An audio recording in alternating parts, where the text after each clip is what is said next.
Alright guys, take a look at this video. Africans, Pan-Africanists, okay? Now, no matter what you're doing, I want to beg you, please, pause it and watch this video.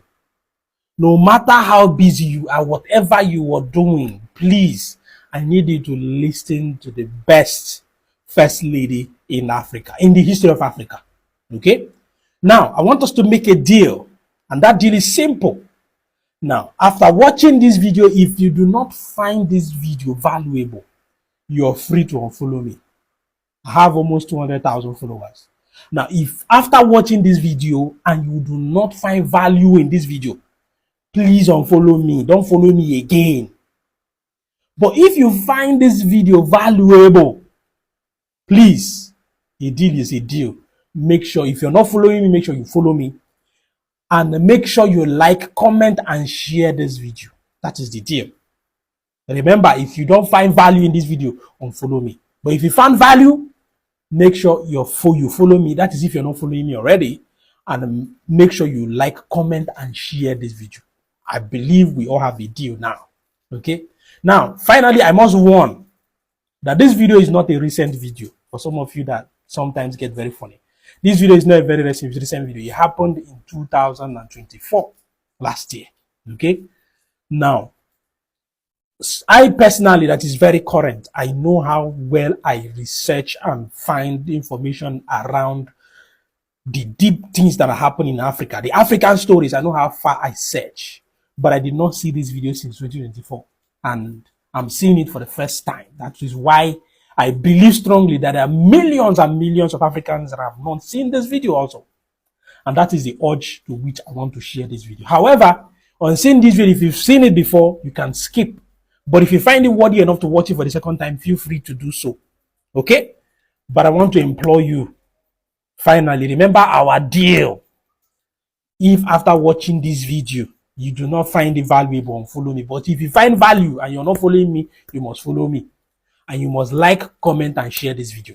If you're following me, you must do the rest, okay? Now, I would allow you to listen to the First Lady of Sierra Leone.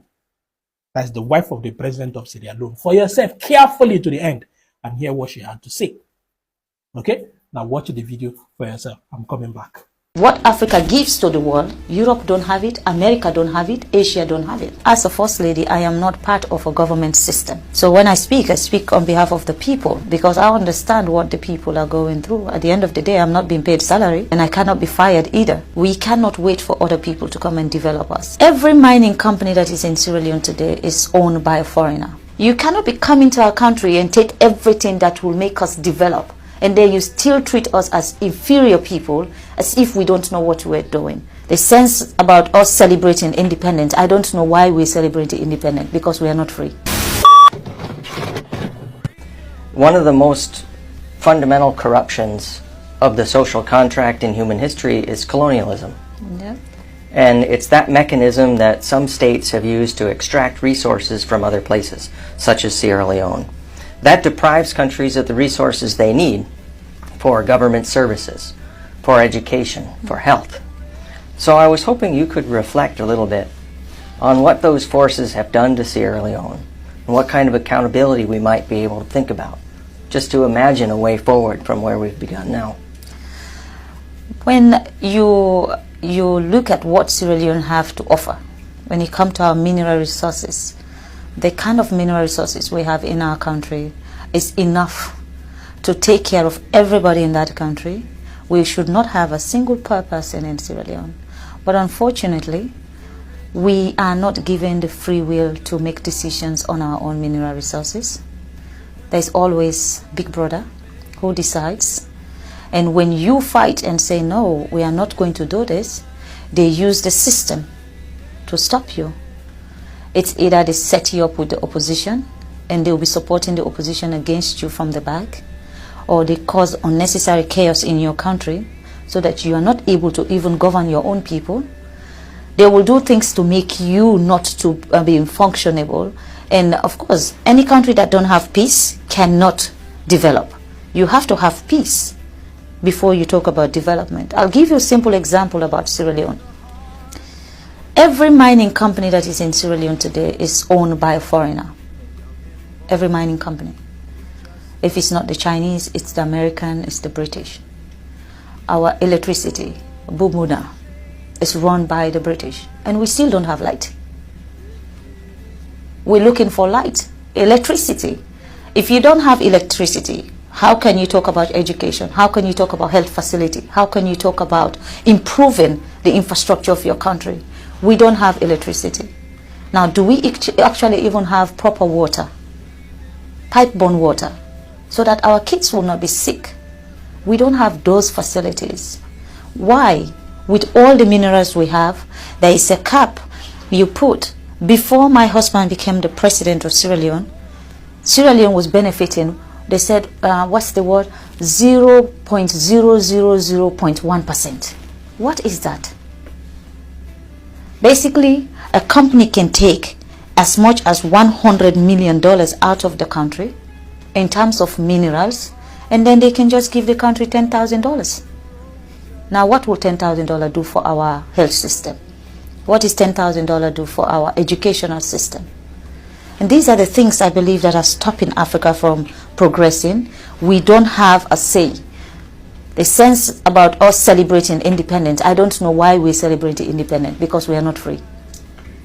That is my own take. I'm not speaking also on behalf of the government of Sierra Leone, nor am I speaking on behalf of His Excellency the President.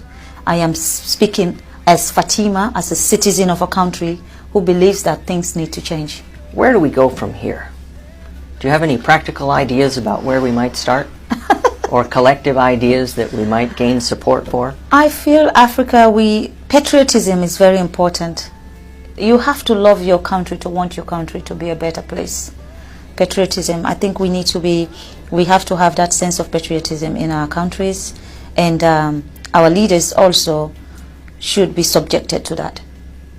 You know, it is not only when you were talking about election and then everybody come out and celebrate, and after election, that's it. Accountability. Who accounts for what is happening? Who is the one who is changing the narrative of what is happening? Like I said, as a First Lady, I am not part of a government system. I am a wife of a president. So when I speak on behalf of the people, because I understand what the people are going through. At the end of the day, I'm not being paid salary, and I cannot be fired either. So that's the advantage. That's the advantage of being a First Lady. But I believe that for Africa, what is happening in Africa today, it needs to change, and it needs to change now. There is no time like now, because for Sierra Leone, we now have a president who believes that we cannot wait for other people to come and develop us. We cannot wait for another country to come and prescribe how our country should be run or what we need in our country. You know, this divide and rule, if you're close to China, we will not come to your country. If you're close to America, we will not come to your country. I mean, the fight that is between England, Europe, America, China, Russia is not a Sierra Leone fight. That's not our problem.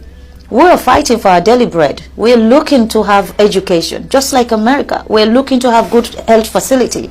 Just like Europe, we're looking to have governance structure where one single person cannot be the dictator of a nation. That's what we're looking for. And in that process, we're going to be allies to everybody who wants us to grow.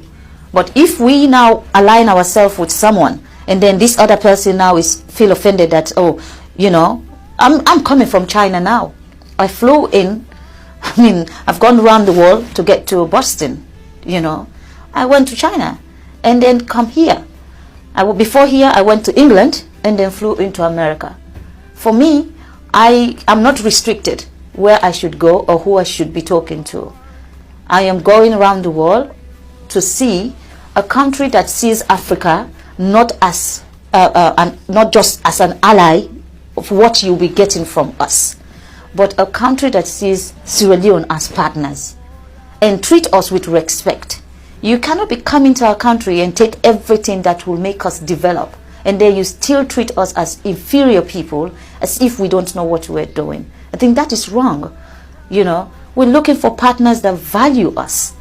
People that will come to our country and say, you know what, this country has suffered enough, they need to grow. We were once the atom of Africa. Every country within sub-Saharan Africa used to come to Sierra Leone for our education. And today, what can we be proud of? We cannot talk about education in Sierra Leone because they've ruined that for us. Everything that has empowered Sierra Leone has been ruined. And now we have a leader who wants to fix everything. There's a problem. In Africa, you should not have a leader that is assertive, a leader that knows what his people want, a leader that wants to change what is happening. The moment you have that, it's everyone's target. And then they find reason to slow you down, they find reason to stop you, and they use that system of corruption. They use corrupt people, they use negative people, they use unpatriotic citizens to come after a government who is doing what is right for a system. I think we need to address those issues. Unfortunately, I don't know I'm very good at name calling, but at the moment, I don't know who I should be screaming at. I think the way you started on working on reform for women and girls is a template that can be followed for many other issues. Do you think of what a next one might be? One of the most serious issues I have with the United Nations is the fact that Africa is not part of the Security Council. We're talking about 54 countries, I'm sorry. 54 countries, a whole continent does not have one person representing Africa when it comes to decision making at the Security Council. And I'd observe also that no African country has its own executive director at the World Bank either. No, unfortunately, Yes. we don't know how to manage money. I think I'll have to disagree with you. And what do you want me to say? Because if that is the perception since the beginning of, every time an African come forward for something, that they have to be a decision maker for the world, not just African. It's just not possible. I understand. So what can I say? There must be a prescription somewhere that says, Africa, you are not good enough. Well, it might be revolutionary, but I'm going to say it right here. Africans should be in charge of Africa. I believe that also that Africans' issue can only be enhanced when Africans decide to do that. They should not allow another person to give them a prescription of how Africa should look like or what we need in our Africa, because we know what we need in our Africa. No one will know that better than us. And I think the UN should see Africa as partners. And the United Nations, definitely, you cannot have 7 countries vetoing everything. When it comes to Africa issue, it is those 7 countries. Who are the countries that are actually exploiting Africa? They're the ones who have the veto power to make decision on anything that has to do with Africa. So for me, I think that is wrong. And that is one thing the president of Sierra Leone has campaigned for. And this year, Sierra Leone is now a non-permanent member at the United Nations. But yet still, we don't have a veto power. But we're there. At least we are getting closer. And in these 2 years, our mission is to get the United Nations to see Africa not as one country. Because that's the mistake they do. When you say I'm from Africa, they say, oh, you're from Nigeria. I said, no, Nigeria is one country in Africa. We have 54 countries in Africa. So see us as a continent that also, what we offer to the world, Europe does not have it. What Africa gives to the world, Europe don't have it, America don't have it, Asia don't have it. Because we are not mining in China, we are not doing any mining in America or mining in Europe. But they're doing it in every part of Africa. Not just Sierra Leone, go to Democratic Republic of Congo, go to Botswana, go to Angola, go everywhere there is mineral resources. It is the West and the Chinese who are there. Alright guys, so you've listened to the First Lady of Sierra Leone for yourself, Fatima.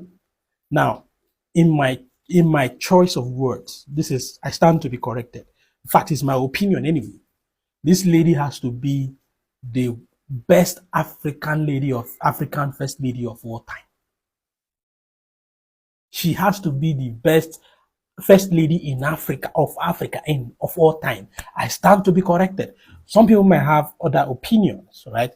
Normally, I don't pay attention so much to First Ladies because some of them, like the one in my country, it looks very confused and distracted. Okay? But hearing this woman speak, you can imagine how well she influences her husband, which is the president of Syria alone, to do things that will benefit or develop the people of Sierra Leone. Guys, this is mind-blowing. If you love what this lady just said, please share this video and lend your voice. Comment, drop a comment. We need to encourage first ladies to speak like this, to stand up for Africa like this. To the people that, first ladies that know their worth, that know what their oversight responsibility should look like. Guys, it's a collective responsibility. And that is why I'm employing you. Now, if you know you found value in that video, please keep to your part of the bargain, like we agreed in the early stage. And make sure if you're not following me, you're following me. You share, comment, and like.